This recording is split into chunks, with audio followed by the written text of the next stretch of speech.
नमस्कार. लक्षवेधीमध्ये आपल्या सगळ्यांचं स्वागत. मी प्रसाद काथे. राष्ट्रवादीची दोन शकलं झाली आणि या निमित्तानं एकमेकांची मापं काढण्याचा कार्यक्रम राष्ट्रवादीच्या नेत्यांमध्ये सुरू झालेला आहे. एका बाजूला शरद पवार समर्थित ताई गट आहे, दुसऱ्या बाजूला अजित पवार समर्थित दादा गट आहे. आत्ताच्या घडीला तरी सगळ्यात जास्त अस्वस्थता ही शरद पवार समर्थित ताई गटामध्ये स्पष्टपणे दिसते. परिणाम स्वरूप अगदी छगन भुजबळांपासून अजित पवारांपासून मिळेल त्या प्रत्येक नेत्याच्या संदर्भात विविध प्रकारची वक्तव्य केली जात आहेत. तुलनेनं अजित पवारांच्या बाबतीत तितकं धारधार बोललं जात नाहीये, पण उरलेल्यांना गद्दार ठरवण्याचा प्रयत्न सुरू झालाय. गमतीचा भाग असा की ज्या राष्ट्रवादीवर आज ही वेळ आली आहे तीच राष्ट्रवादी काही दिवसांपूर्वी दुसऱ्या पक्षांच्या बाबत गद्दारीचे फलक घेऊन फिरत होती.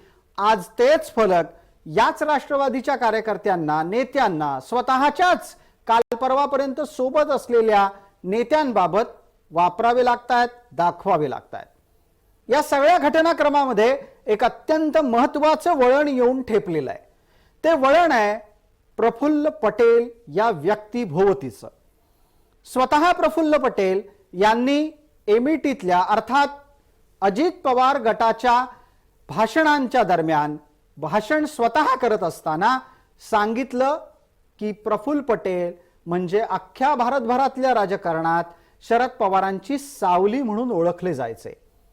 या सावलीविषयी अर्थात ज्या पटेलांच्या नथीतून अनेकदा शरद पवारांनी तीर चालवले त्याच प्रफुल्ल पटेलांना आज राष्ट्रवादीनं दलाल म्हणून टाकलेलं आहे.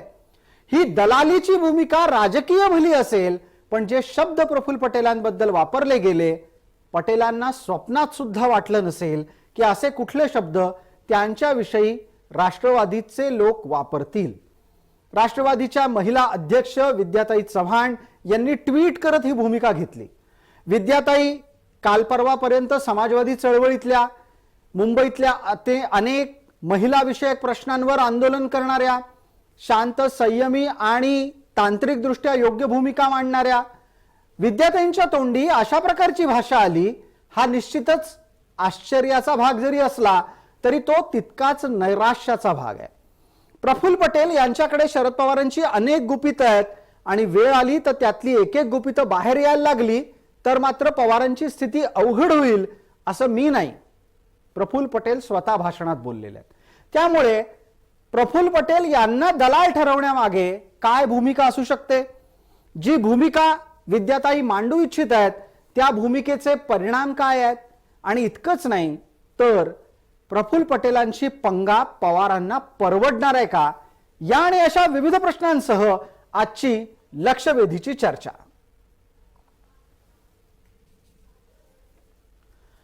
प्रफुल्ल पटेल यांची सावली आज दलाल झाली आहे का या विषयावरील चर्चेच्या अनुषंगाने आपल्या सोबत जोडल्या गेलेल्या मान्यवरांचा आपण पटकन आपल्याला परिचय करून देतो. आपल्या सोबत दस्तूरखुद्द विद्याताई चव्हाण आहेत. विद्याताई या ताई गटाच्या कडून नेमल्या गेलेल्या जुन्या राष्ट्रवादीच्या महिला अध्यक्ष आहेत. त्यांचा संपर्क सातत्याने ये जा करतोय. विद्याताई, त्या संदर्भातली सुधारणा आपण करून घ्याल. माझ्यासोबत फोनवरून जोडल्या गेलेल्या आहेत रुपाली ठोंबरे पाटील, ज्यांनी आता स्वतःची ओळख अजित पवार समर्थक अशी मान्य केलेली आहे. आपल्या सोबत प्रकाश पोहरे आहेत. प्रकाश पोहरे हे राजकीय विश्लेषक या नात्याने चर्चेत सहभागी झाले. चर्चेला पुढे नेणार आहोत. चर्चेला पुढे नेण्यापूर्वी एकदा पटकन प्रफुल्ल पटेल काय बोलले आहेत ते ऐकणार आहोत. शरद पवार जिथे तिथे प्रफुल्ल पटेल आहे का नाही? कधी बघितलं का तुम्ही असा प्रसंग? या मागील राष्ट्रवादी पक्ष बनल्या आणि त्याच्या आधी काँग्रेसमधून सुद्धा प्रफुल्ल पटेल म्हणजे एक साया, प्रफुल्ल पटेल म्हणजे पवार साहब का परछाई, हे होता की नाही? आणि म्हणून तुम्हाला मी सांगतो, आज मी या मंचावर उभा आहे आणि दादा आणि या सगळ्या आमच्या सहकाऱ्यांच्या सोबत उभा आहे, पाठिंबा देत आहो. त्याच्या मागे तुम्हाला इशारा पण समजला पाहिजे, हे मी आज या सर्व म्हणजे महाराष्ट्राच्या आमच्या कार्यकर्त्यांना मी सांगू इच्छितो. शरद पवार जिथे तिथे प्रफुल्ल पटेल आहे का नाही? कधी बघितलं का तुम्ही असा प्रसंग? या मागील राष्ट्रवादी पक्ष बनल्या आणि त्याच्या आधी काँग्रेसमधून सुद्धा प्रफुल्ल पटेल म्हणजे एक साया, प्रफुल्ल पटेल म्हणजे पवार साहब का परछाई, हे होता की नाही? आणि म्हणून तुम्हाला मी सांगतो, आज मी या मंचावर उभा आहे आणि दादा आणि या सगळ्या आमच्या सहकाऱ्यांच्या सोबत उभा आहे, पाठिंबा देत आहो. त्याच्या मागे तुम्हाला इशारा पण समजला पाहिजे, हे मी आज या सर्व म्हणजे महाराष्ट्राच्या आमच्या कार्यकर्त्यांना मी सांगू इच्छितो. चर्चेसाठी आपण पटकन विद्याताईंना सर्वप्रथम संधी देणार आहोत. विद्याताई, तुम्हाला एवढा राग का आला? अशा प्रकारची भाषा तुमच्या तोंडून ऐकली नव्हती आणि आता तर तुम्ही ती थेट तशीच भाषा जी काल परवापर्यंत इतर पक्षांमधली लोक बोलत असायची ती भाषा तुमच्या तोंडी आणि प्रफुल्ल पटेलांच्या बद्दल. कारण काय झालं? नाही, याच्यात भाषा वगैरे काही वाईट नाही, काही शिवीगाळ केलेली नाहीये. तुम्ही त्याचा जो बाऊ करताय त्याला माझं ऑब्जेक्शन आहे. पहिली गोष्ट म्हणजे अहो, तुम्ही दलाल भाषा शब्द कुठलीही वापरला. वाईट- विद्याताई, तुम्ही दलाल शब्द वापरलाय. मग त्याचं एक्सप्लेनेशन देऊ द्या ना मला. जी जी तुम्ही मला बोलू द्याल तर मी सांगेल कशाला वापरलं ते. कारण मला एकच सांगायचंय की आता बरं झालं तुम्ही प्रफुल्ल भाईंचं भाषण ऐकवलं, ते बरं झालं. कारण ते किती म्हणजे त्यांची जी भाषा होती तो सूर त्यांच्या भाषणाचा धमकावण्याचा सूर होता. त्यांना इशारा द्यायचा होता पवार साहेबांना. काहीच गरज नाही इशारा द्यायची. तुम्ही प्रयत्न केले की पवार साहेबांसकट आपण सगळ्यांनी भाजप प्रणित पक्षाबरोबर जावे. ते पवार साहेबांना मान्य नव्हतं. पवार साहेबांनी त्याला स्पष्ट इन्कार दिला की मी भाजप सोबत जाऊ शकत नाही. जर ते जाऊ शकत नाही आणि तुम्हाला जर जायचं असेल तर तुम्ही जर तिथे गेला, तुम्ही गेल्यानंतर ठीक आहे ना, तुम्ही ज्या घरी जाल तिथे सुखी राहा ना. पण त्याच्यानंतर तुम्ही MIT मधून जी भाषा वापरली आणि जे धमकवण्याचं भाषण केलं आणि अनेक गुपित माहिती आणि मी पुस्तक लिहील आणि अमक करेल, तर हे अशा प्रकारे भाषा वापरणं हे पूर्णपणे चुकीचं आहे. आणि म्हणून मला असं वाटतं हे बोलण्याची वेळ आमच्यावरती आलेली आहे. ठीक आहे. समजलं ना? त्याचं विद्याताई, स्पष्टीकरण हेच आहे. विद्याताई, आपण स्पष्टपणे असं म्हणता आहात की प्रफुल्ल पटेलांनी शरद पवारांना धमकावलं. शरद पवारांना धमकावल्याच्या नंतर तुमचा संताप झाला, तुम्ही तुमची भूमिका घेतली. एकदा पटकन तुमचं ट्विट वाचणार आहोत. चर्चेत ते नोंदवलं जाणं पण तितकंच गरजेचं आहे. आपण एकदा पूर्ण स्क्रीनभर विद्याताईंनी केलेलं ट्विट पाहणार आहोत. ते पटकन ट्विट दाखवायला पाहिजे आणि त्यात काय म्हटलंय ते आपण पाहतोय. विद्याताई असं म्हणतायत की प्रफुल्ल पटेल का जातात? कारण ते दलाल आहेत. मोदी शहांशी साटलोट करून पवार साहेबांना ढोंगी हिंदुत्वाला जोडून सत्तेत सामील व्हायचा डाव फिसकटला. हे ट्विट करत असताना विद्या चव्हाण यांनी शरद पवारांना टॅग सुद्धा केलंय. मला पटकन उत्तर देण्याची संधी या निमित्तानं रुपाली ठोंबरे पाटील यांना द्यायची आहे. रुपालीताई, तुम्ही प्रवासात आहात याची आम्हाला कल्पना आहे. जरा थोडा वेळ थांबून किमान फोनवर सुस्पष्ट आवाजात आपली भूमिका मांडलीत तर बरं होईल. आपण पटकन बोला. प्रफुल्ल पटेल दलाल आहेत का? मुळामध्ये आमच्या ज्या विद्याताई आहेत त्यांनी तो संताप व्यक्त करताना त्यांचा तो त्रागा असेल. प्रफुल्ल पटेल यांना दलाल वगैरे अशी कुठलीही त्यांनी दलाली केली नाही. दुसरा विषय की त्यांनी सांगितलं की प्रफुल्ल पटेल यांनी माननीय शरद पवार साहेबांना धमकवले, तसाही कोणता प्रकार नाही. तुम्ही जर प्रफुल्ल पटेल यांचं भाषण बघितलं तर त्यांनी तिथे काय ज्या पद्धतीने प्रफुल्ल पटेल यांना वाईट म्हणलं जातंय, त्यांना अशा ही वेळ का आली त्याचं एक्सप्लेनेशन त्यांनी दिलं. पण असं ताईंना वाटलं असेल की बाबा जो काही त्रास झालाय त्यातनं त्यांनी उद्रेकाने हा शब्द वापरला असेल. परंतु प्रफुल्ल पटेल यांनी कोणतीही दलाली केलेली नाही. राहिला विषय सत्तेचा. जी जी एकच मिनिट, एक मिनिट. रुपालीताई, जे ट्विट झालं त्यातला एक महत्वाचा संदर्भ आपल्याला लक्षात घ्यायला हवा. तो संदर्भ काय आहे? ते म्हणतायत की मोदी शहांसोबत घेऊन जात होते प्रफुल्ल पटेल शरद पवारांना. पण तुम्हाला आठवत असेल ना, मोदी शहांसोबत प्रफुल्ल पटेलांनी शरद पवारांना नेण्याची गरज आहे का? ते स्वतःच अनेकदा निघाले होते, जे अजित पवारांनी भाषणातच बोलून दाखवलंय. म्हणूनच सांगितलं की प्रफुल्ल पटेल साहेबांनी आणि माननीय अजितदादांनी ज्या काही 5 तारखेच्या बैठकीमध्ये सविस्तर सांगितले, त्यावेळी केव्हा केव्हा बैठक झाली, केव्हा केव्हा बोलणं झालं, ज्या ज्यावेळी सत्तेची बोलणी झाली त्याच्यानंतर सांगण्यात नाही आलं, त्याच्यानंतर ती सगळा ते खापर माननीय अजितदादांवर फुटत होतं, त्यांना विलन केलं जात होतं. त्याच्यामुळे हा निर्णय घेण्यात आला, हा आमदारांच्या एकमताने निर्णय घेण्यात आला की आम्हाला सत्तेमध्ये जायचंय. तसं पत्र त्यांनी माननीय अजितदादांना दिलं आणि सत्ता स्थापन झाली. मान्य शरद पवार साहेबांना हे आवडलेलं नाहीये, परंतु मोठे साहेब आणि दादा हा विषय ते स्वतः म्हणजे बोलतील किंवा जी. करतील. बाकीच्या कार्यकर्त्यांनी पदाधिकाऱ्यांनी त्याच्यावर अशा पद्धतीने रिॲक्ट होणं म्हणजे चुकीचं आहे असं माझ्यासारख्या कार्यकर्त्याचं मत आहे. पटकन एकदा विद्याताईंना संधी आहे उत्तर देण्याची. ताथेजी, तुम्ही जे वाक्य वापरलं ते अनेकदा निघाले होते, म्हणजे पवार साहेब अनेकदा मोदी शहांसोबत निघाले होते. हे जे तुमच्या वाक्याचा अर्थ आहे त्याला माझं ऑब्जेक्शन आहे. कधीही पवार साहेब भाजप बरोबर किंवा अमित शहा आणि मोदींबरोबर गेलेले आहेत हे तुम्ही अशा प्रकारचे वाक्य तुम्ही वापरू नका. तुम्ही आम्हाला बोलवता आहात, बोलताना तुम्ही स्वतः काय बोलताय त्या वाक्याचं म्हणजे रेफरन्स मी इथे एवढ्यासाठी दिसला की ते अनेकदा निघाले होते. हे वाक्य पूर्णपणे चुकीचं आहे. विद्याताई तुम्ही पूर्ण ऐकलं असेल तर हे संदर्भ अजित पवारांच्या भाषणाचे आहेत, माझे नाहीत. हे बघा, अजित पवारांच्या भाषणाचे संदर्भ तुम्ही देत असाल तर त्या दिवशी प्रफुल्लभाई जे तावातावाने बोलले किंवा अजितदादा जे बोलले त्याच्यामध्ये एक तक्रारीचा सूर किंवा आम्ही त्याच्यातनं बाहेर का पडलो ह्याचं ते स्पष्टीकरण देण्याचा प्रयत्न करत होते, ज्याचा महाराष्ट्राच्या जनतेवर कोणाचाही त्याच्यावर विश्वास नाहीये.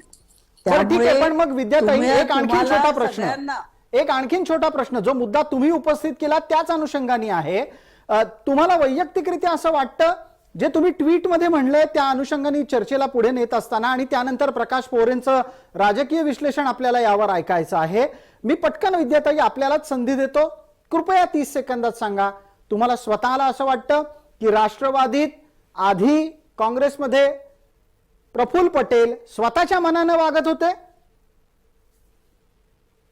मला असं बिलकुल म्हणायचं नाही की पण प्रफुल्लभाईंची एवढी मोठी व्यक्ती ही काय प्रत्येक गोष्ट काय पवार साहेबांच्या सांगण्यावरून करते याच्यावर माझा विश्वास नाही. समजलं ना? त्यामुळे कुठलीही गोष्ट प्रफुल्लभाईंनी जी केली ती पवार साहेबांनी सांगितली म्हणून केली असं होऊ शकत नाही. पवार साहेब एक वेगळं व्यक्तिमत्व आहे, प्रफुल्लभाई एक वेगळं व्यक्तिमत्व आहे. त्यामुळे प्रत्येकाच्या डोक्यात चालणारे विचार वेगळे आहेत. प्रत्येकाने आपल्या पुढे एक रेषा आखून घेतलेली आहे, कुठपर्यंत आपण जायचं कुठपर्यंत आपण जायचं नाही याचं प्रत्येक व्यक्तीचं ठरलेलं असतं, त्याप्रमाणे ती व्यक्ती वागत असते.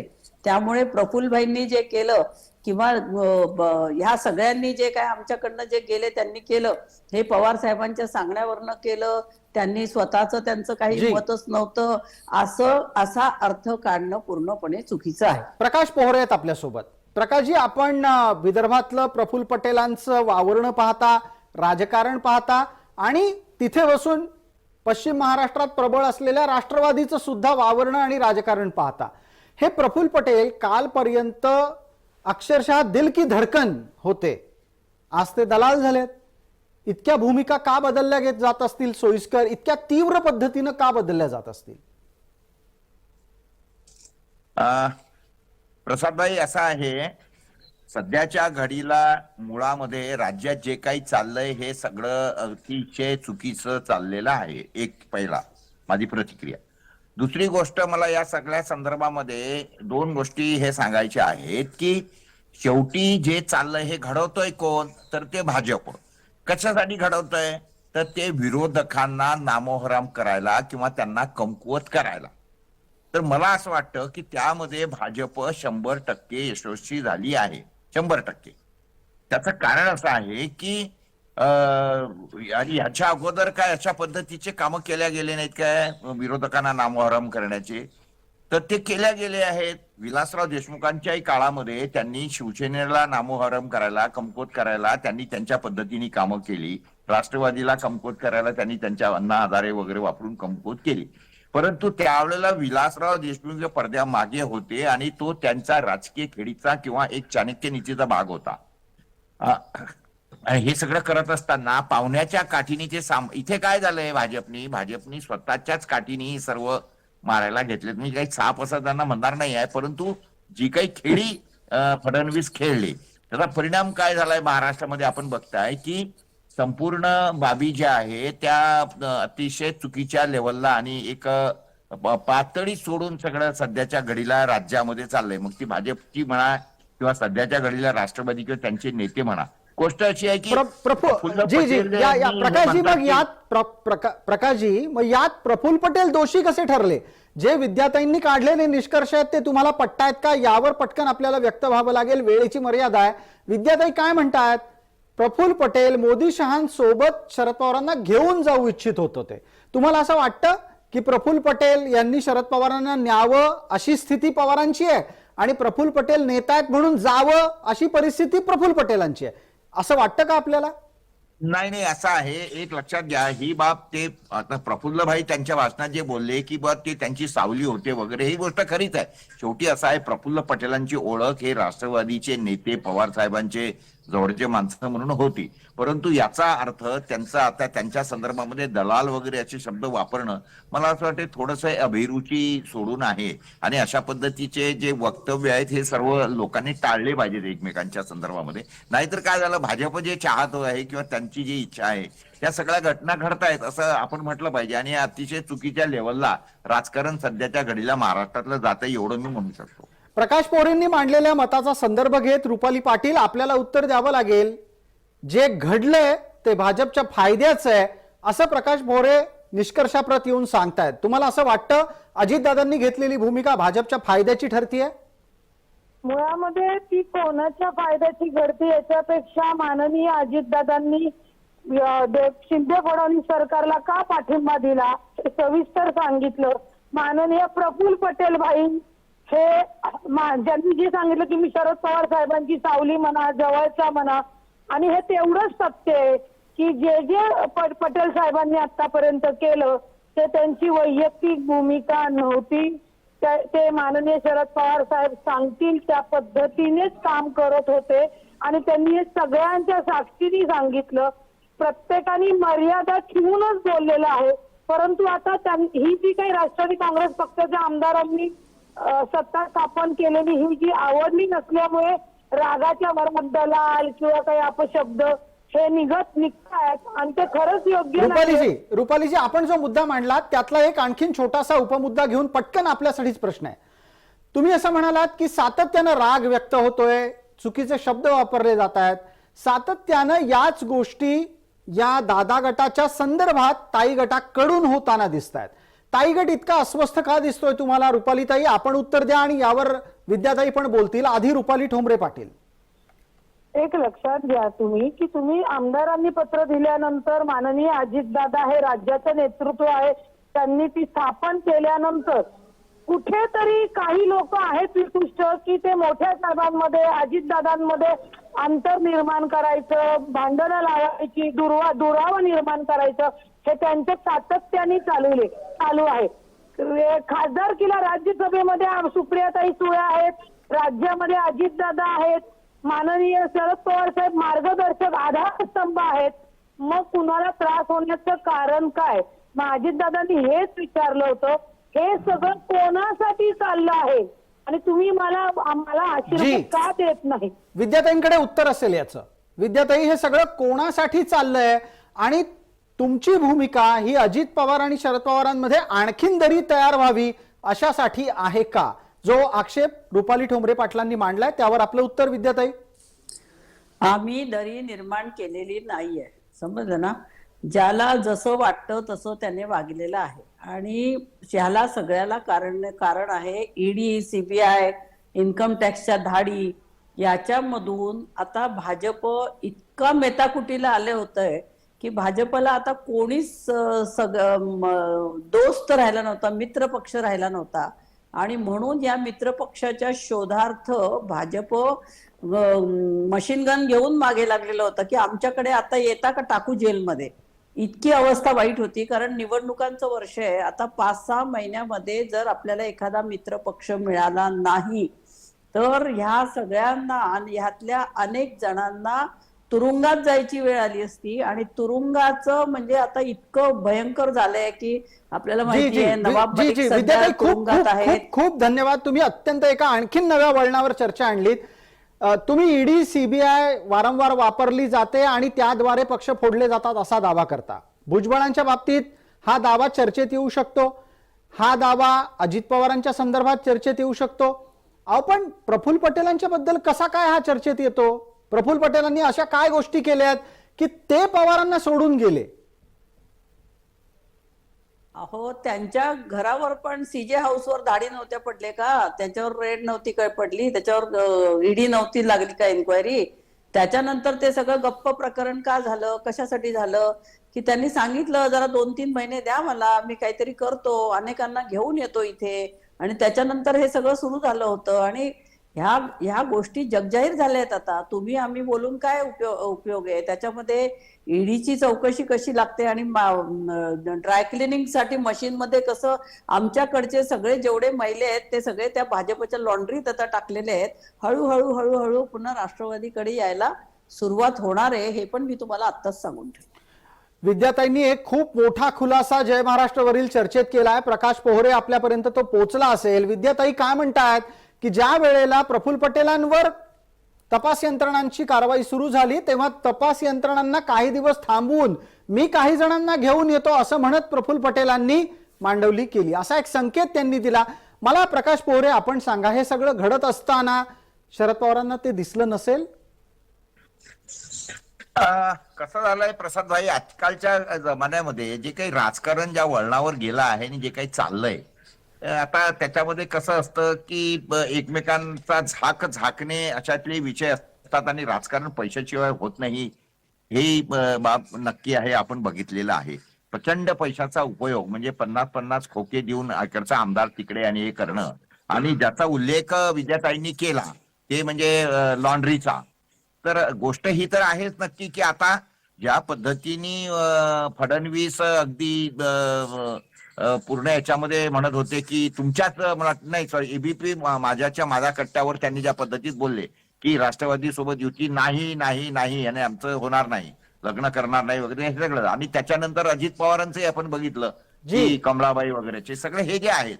गोष्ट अशी आहे की असं असताना आणि मोदींचं त्याच्यानंतर अगदी 10-15 दिवसा अगोदरच हे की 20 लाख कोटीचा घोटाळा आणि त्यातला राष्ट्रवादीचा 70,000 कोटीचा घोटाळा आणि आम्ही त्यांना सोडणार नाही.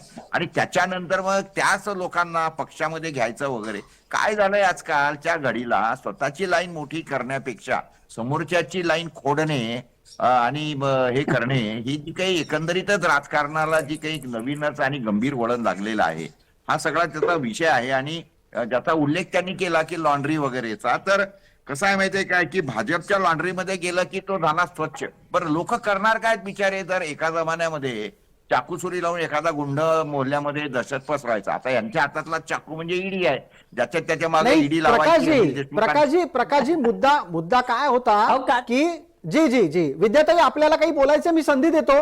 प्रकाशजींना पटकन एक संधी परत एकदा देतोय. तो मुद्दा असा आहे की जे मांडलं जात होतं किंवा जे घडत होतं ते नेतृत्वाला दिसत नसेल का? त्यांनी त्या संदर्भातले जे काही खबरदारीचे उपाय होते ते का केले नाहीत? मग प्रफुल्ल पटेलांच्या बाबतीत त्यांना ते करणं शक्य नव्हतं का? हा मुद्दा आहे.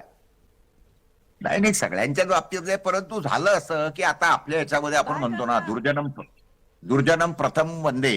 आता करणार काय मला सांगा ना? वरचे नेतात ज्याला त्याला. आता त्यांनी छगन भुजबळांना किती वर्ष आतमध्ये टाकलं, त्याच्यानंतर अनिल देशमुखांसारख्या माणसाला 13 महिने आतमध्ये होता आणि शेवटी सापडलं काहीच नाही.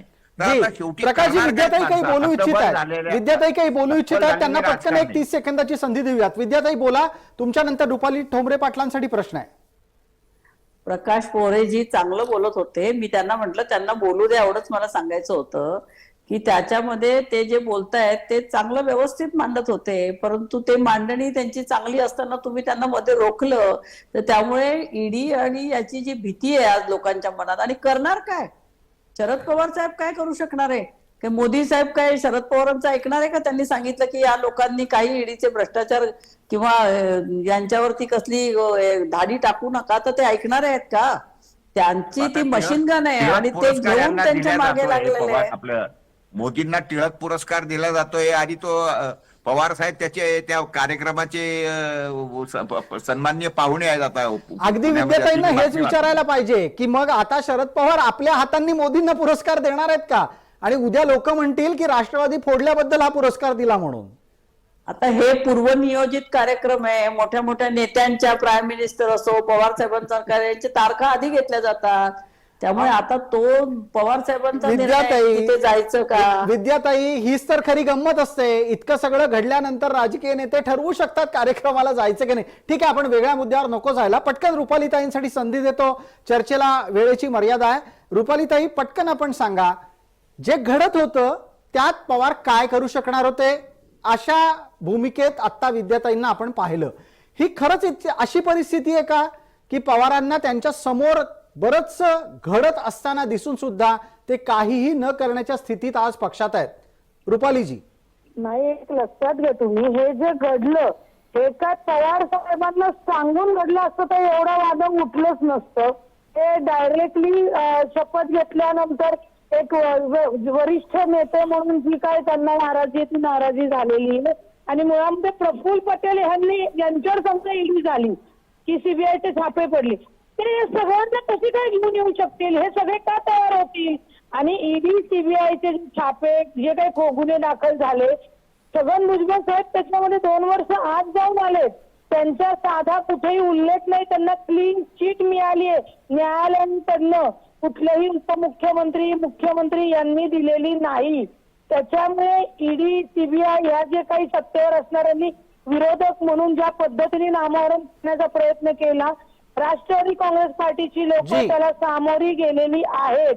परंतु आताची जी परिस्थिती आहे ही अत्यंत वेगळी असल्यामुळे प्रत्येक जण प्रत्येकाबरोबर जाते. आम्हाला विचारण्यापेक्षा भाजपच्या सोबत ज्यांनी आम्हाला मित्रपक्ष म्हणून घेतलेले त्यांनाही तुम्ही प्रश्न विचारू शकता. बिलकुल, त्यांना प्रश्न विचारू. जाता जाता एक आणखी छोटासा प्रश्न विद्याताई आपल्यासाठी आहे. वेळेची मर्यादा 40 सेकंदांपेक्षा मोठं उत्तर देऊ नका. पटेलांशी पंगा पवारांना परवडणार आहे का? हे बा, इथे कोणी कोणाशी पंगा घेतलेला नाही, पहिली गोष्ट म्हणजे. आणि पवार साहेब आहेत ना, एक असं व्यक्तिमत्व आहे की त्यांना सगळे, अनेक लोकांनी अनेक त्यांच्यावरती टीका केल्या तरी त्या टीकेकडे ढुंकूनही न बघणारा नेता म्हणजे पवार साहेब आहेत.